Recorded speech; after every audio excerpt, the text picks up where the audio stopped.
Here we have a really old Fedders air conditioner. Right down here it says Fedders. And some kind of other large unit that does not have a name tag anywhere on it. And it's very large, so it's obviously meant for commercial purposes. I wouldn't be surprised it's also a Fedders, but no telling. They're currently both off. Here's a good look at the large one. I'm gonna see if I can find a data panel anywhere on this Fedders unit. Nope, I don't see one anywhere. This actually looks like it's based off a window unit design. Right, then there's where the fan is.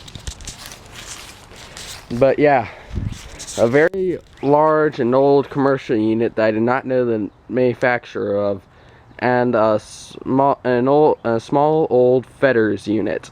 Over and out. Quick update, I found this over on the side of the large commercial unit here. And it's kind of hard to make out. Looks like FYPHOON from what I can tell, but that's very hard to make out who made it. So yeah, I found this over on the large commercial unit here. So yeah, there's the old Fedders and there's the large commercial unit. So yeah, a large unknown commercial unit and a small old Fedders unit. Over and out.